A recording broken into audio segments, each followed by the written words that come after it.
हमारे बीच उपस्थित है भारतीय जनता पार्टी के प्रदेश मंत्री आदरणीय राहुल जी भाई साहब। साथ ही हमारे बीच उपस्थित है महिलाओं बेटी बचाओ बेटी पढ़ाओ बेटी पढ़ाओ के लिए काम कर रही है। और पहले क्या है कि अगर महिलाओं पर अत्याचार होते थे उसकी FIR नहीं लिखी जाती थी, इसलिए केस कम नजर आते थे। अब तुरंत एक्शन होता है, तुरंत FIR काटी जाती है, तुरंत दंडित किया जाता है, इसलिए प्रकरण ज़्यादा दिखाई दे रहे हैं। लेकिन मैं ताज़ा उदाहरण बता दी, विगत महीने में कई ऐसे हैं अपहरण जो बालिका हो गई थी, उनको लाने का काम भी मध्य प्रदेश की सरकार ने किया है। मैम बिल्कुल हमारे मुख्यमंत्री जी संवेदनशील है इस मामले में, और जहाँ भी कोई ऐसी घटनाएं घटती है तो उस पर एक्शन लिया जाता है और दंडित करने का काम भी हमारे सरकार कर रही है। बजट के संबंध में महिला मोर्चा की अध्यक्ष हमारे साथ में यहाँ पे आ रही है। और जिस तरीके से LPG का प्रश्न है उसमें मैं कहना चाहूंगा कि जिस तरीके से उज्ज्वला योजना का मामला आपने देखा कि सरकार उसके लिए बहुत सारे प्रावधान कर चुकी, कई सारे करोड़ लोगों को पहले दे चुकी, और अभी भी लगभग इस बजट में हमने 1 करोड़ महिलाओं को और उज्ज्वला योजना का लाभ कराने का लक्ष्य रखा है। उसके लिए नहीं, लेकिन सही कहीं ना कहीं सरकार जो है गैस के और पेट्रोल के रेट में जो भी ऑटोनोमस कंपनी है उनके हिसाब से अभी चल रही है। सब्सिडी देने की जो बात है सरकार उसको भी पूरा कर रही है। मुझे लगता है इसका पूरा अगर हम बैलेंस देखेंगे तो कहीं ना कहीं आने वाले समय में सारी चीजें ठीक होंगी। महीनों की सरकार बनाई थी, अब वो नेस्तनाबूद हो चुकी है, सारा का सारा रास्ता स्पष्ट हो चुका है। और यदि दीपक जोशी जी उस छल और भ्रम का शिकार हुए तो कोई बात नहीं, अब वो हमारे साथ है। कोरोना महामारी में जो उद्योग दम तोड़ चुके हैं उनके लिए क्या है इस बजट में? कोरोना महामारी काल में जो उद्योग दम तोड़ चुके हैं, देखिए इस पूरे मामले में स्पष्ट रूप से बताना चाहूंगा कि इस मामले में जो भी प्रावधान स्वास्थ्य विभाग के होते हैं, इंश्योरेंस कंपनियां इस मामले में काफी काम कर रही है।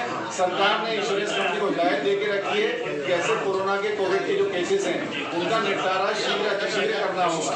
मुझे लगता है जो भी इसमें उनको भी कर रहे हैं, साथ में जो उद्योग दम तोड़ चुके हैं उनके लिए क्या किया? इस बारे में काफी बातें पहले भी आ चुकी है। मुझे लगता है जो भी इसके प्रावधान होते हैं वो क्षेत्रीय स्तर पर होते हैं। अभी हम बात कर रहे हैं केंद्र की बजट की, केंद्र का बजट अलग विषय है और ये अलग विषय है।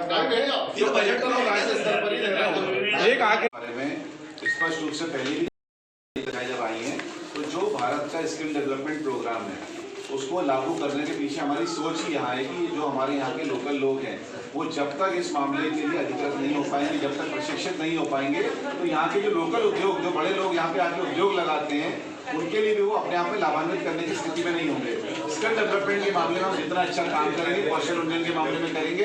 यदि हमारा मेट्रो प्रोजेक्ट अच्छा काम करेगा, इंदौर और देवास मेट्रो से जुड़ेगा, तो उसका लाभ जो है यहाँ के युवाओं को मिलेगा। वो जाकर इंदौर ट्रेंड हो पाएंगे, इंदौर में जॉब कर पाएंगे, और लोकल उद्योग जो यहाँ पर लगे हैं उनको भी, अभी शिवराज जी ने जो बात हाल में ही बोली पोटैटो क्लस्टर की, वो अपने आप में कोई छोटी मोटी बात नहीं है। उसमें यदि हम आगे बढ़ेंगे, अच्छी तरीके से बढ़ेंगे, हमारी सरकार में हमारा विश्वास है, आपको भी हमारी सरकार में विश्वास है, तो हमारा कहना है कि कहीं ना कहीं रोजगार के मामले में हम लोग बहुत अच्छे हो पाएंगे।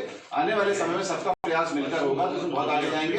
15 महीने के जो बैकलॉग है, मैं आपको स्पष्ट रूप से कहना चाहूंगा, उसको भरने में, उसको ठीक करने में भी 1-2 साल लगते हैं। उसको हम ठीक करके आगे और अग्रसर हो रहे हैं। जो स्किल्ड है जिनके पास पहले समय में सारी पटरी पे सारी चीजों को लाएंगे।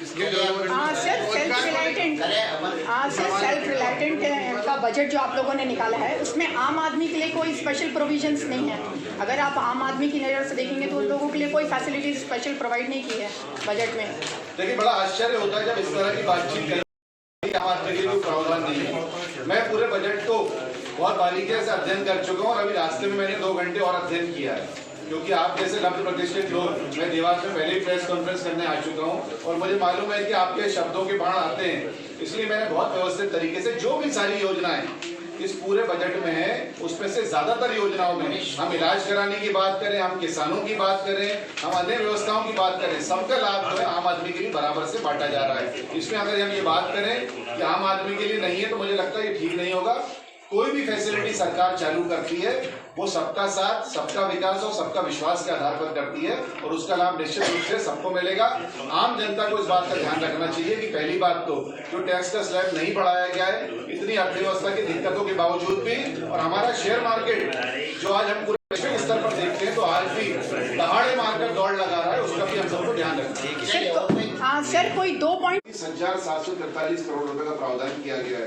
भोपाल मेट्रो रेल प्रोजेक्ट के लिए 1565 crore, Indore metro rail project के लिए 1106 करोड़, जिलों की मुख्य सड़कों का उन्नयन एवं विकास के लिए 700 करोड़, मध्य प्रदेश में पुलों के निर्माण के लिए 400 करोड़, जिलों की मुख्य सड़कों का उन्नयन एवं विकास के लिए 800 करोड़ और सड़कों को पीपीपी मोड पर डेवलप करने के लिए 650 करोड़। इसी तरीके से रेल मंत्रालय ने लगभग 2000 किलोमीटर की लंबाई की 8 नई रेल परियोजनाएं चालू करने की बात कही है, जिसका लागत लगभग 35,000 करोड़ की होगी।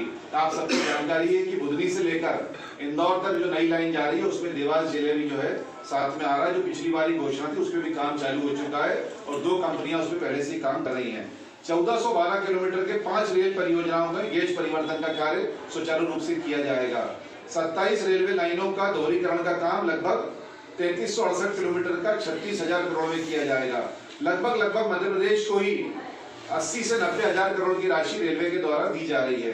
अभी आपने प्रेस वार्ता के दौरान सज्जन सिंह वर्मा के कई सवाल मांगे हैं और कई सवालों के पीछे ये आपकी बातों के पीछे कहीं ना कहीं आपने बोला है कि पिछड़ा देवास कहीं ना कहीं उनका भी उसमें योगदान रहा है।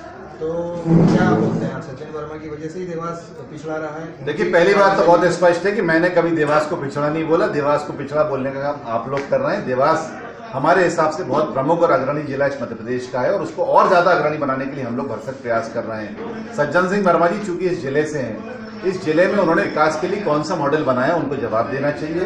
कितनी सड़कों का विकास किया, कितनी पंचायतों का विकास किया और जिस वर्ग के लिए भारतीय कांग्रेस पार्टी उनको स्थान देती है, अनुसूचित जाति वर्ग, उस वर्ग के कितने बच्चों को उन्होंने स्कॉलरशिप दिलाई, कितनों को हॉस्टल दिलवाया, इस बात का जवाब सज्जन सिंह वर्मा जी को देना चाहिए। केवल सुबह सुबह अपनी जबान खोलकर भारतीय जनता पार्टी पर ओछे आरोप लगाकर, हमारे नेताओं पर ओछी टिप्पणियां करके राजनीति करना उनका शगल बन गया है।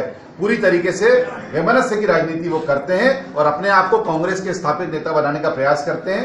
आने वाले समय में आप जानते हैं कि अगर वो कांग्रेस के प्रदेश अध्यक्ष नेता प्रतिनिधि करने का प्रयास कर रहे हैं तो इसका पुछल्ला भी उनको हासिल नहीं होगा। आपने भ्रष्टाचार को भी लेकर बात करी, सज्जन सिंह वर्मा कहने का भ्रष्टाचार करा तो उससे देखिए, बहुत स्पष्ट रूप से सीबीडीटी की रिपोर्ट सबके समक्ष आ चुकी है। उसमें कई सारे अधिकारियों के नाम भी आए और उसी रिपोर्ट में जो अकाउंट्स की परिस्थिति है उसमें सज्जन सिंह वर्मा जी का नाम कई बार आया है। मेरा आप सबसे आग्रह है कि उनसे इस बात की पूछताछ करिए कि कांग्रेस की सरकार के चलते पीडब्ल्यूडी डिपार्टमेंट, जिसके वो स्वयं मंत्री थे, और उनके खुद के अकाउंटों से कितना हिसाब का लेन देन हुआ है, किस तरीके से सज्जन सिंह वर्मा जी के नाम से पैसा यहां से लेकर दिल्ली तक पहुंचाया गया, इस बात का जवाब उनको देना चाहिए।